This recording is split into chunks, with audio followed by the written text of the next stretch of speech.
ही ॾिसो, ही अव्हांजे घर जूं तस्वीरूं ऐं वीडियोज़ आहिनि। अव्हांजे घर जूं अहिड़ियूं तस्वीरूं सोशल मीडिया ताईं कीअं पहुतियूं? छा अव्हां पाण कंहिं ॾांहुं मोकिलियूं या कंहिं एतमाद वारे माण्हू अव्हां सां अहिड़ी हरकत कई आहे? जी बिल्कुलु, हैकिंग ऐं क्रैकिंग ही उहे लफ़्ज़ आहिनि जेके ॿुधण बाद असीं आम रिवाजी तौर ते चवंदा आहियूं त असांजे मोबाइल या सोशल मीडिया अकाउंट्स में कहिड़ो एटमी मवाद जो राज़ रखियलु आहे जेको हैकर चोराए खणी वेंदो। कॾहिं बि अहिड़ी ॻाल्हि खे आम न सम्झो। लाज़मी नाहे त हैकर या क्रैकर कंहिं आला मनसब ते वेठल शख़्स जो मोबाइल डिवाइस या सोशल मीडिया हैक कंदो। असल में हैकिंग हिकु सिस्टम आहे। हैकिंग जो तसवुरु कॾहिं खां वजूद में आयो? हैकर जे तसवुर जो वजूद रेलवे सां लाॻापियलु आहे। 1946 में Massachusetts Institute of Technology America जे शागिर्दनि जे हिकु तंज़ीम जंहिंजो नालो tech model railroad club हो, उन्हनि तरफ़ां रेल जे सिग्नल खे कंट्रोल करण वारे हिकु सिस्टम जे इजाद दौरान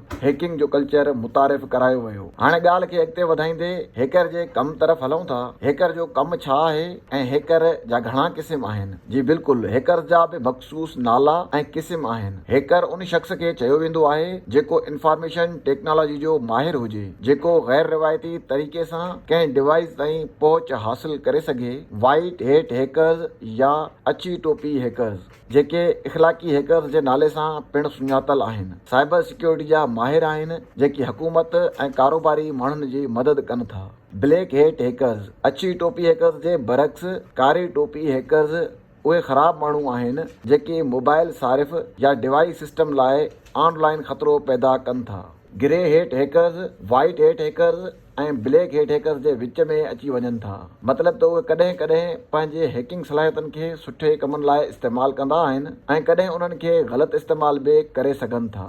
script kids hacker, script kids hacker उहे गैर तजुर्बेकार हैकर हूंदा आहिनि जेके स्क्रिप्ट खे फॉलो करे हैकिंग जो कमु कंदा आहिनि। रेड हेट हैकर्स, ही हैकर्स ब्लैक हेट हैकर्स सां विढ़ण लाइ जुस्तजू कंदा आहिनि ऐं अव्हांजे डिवाइस सिस्टम लाइ अहिड़ा सॉफ्टवेयर ऐं ऐप ठाहींदा आहिनि जेके अव्हां खे कंहिं बि नुक़सान खां अॻु बचाव लाइ कमु कंदा आहिनि। अहिड़े तरीक़े हैकर्स जा ॿिया बि घणा क़िस्म आहिनि जंहिं बाबति वरी कंहिं ॿिई वीडियो में तफ़सीली ज़िक्र कयो वेंदो। हिन वक़्तु तव्हां खे हैकर्स जे बारे में मुख़्तसिर ऐं जामे ॼाण ॾियणु चाहियूं था। तव्हां पंहिंजे मोबाइल डिवाइस, कंप्यूटर सिस्टम या सोशल मीडिया साइट्स खे हैकर्स खां महफ़ूज़ बणायो त जीअं कंहिं बि गैर मुतलिका माण्हूअ खे अव्हां जे ज़ाती मामलनि ताईं पहुच न थी सघे। अव्हां हैकर्स जे क़िस्मनि बाबति सम्झी चुका आहियो। हाणे अव्हां खे इहो बि सम्झणु घुर्जे त हैकर्स अव्हां जे ख़ानदान जी निजी तस्वीरुनि खे पाण वटि महफ़ूज़ करे मुख़्तलिफ़ गैर मयारी ऐं ब्लैक वेबसाइट्स खे विकिरो करे सघनि था।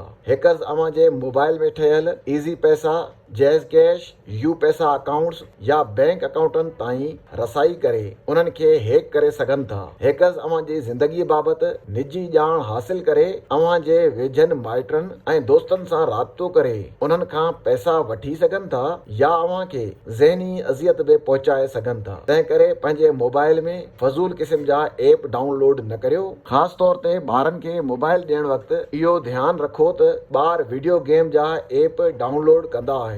वीडियो गेम ऐं ॿियनि अहिड़नि गैर मयारी एप्स मार्फत ई हैकर्स अव्हां जे मोबाइल सिस्टम में दाख़िल थी सघनि था। अव्हां पंहिंजे ख़ानदान ऐं प्यारनि लाइ ख़ासि आहियो, तंहिं करे हैकर्स जे चालबाज़ियुनि खां वाक़िफ़ रहो ऐं एहतियात करियो।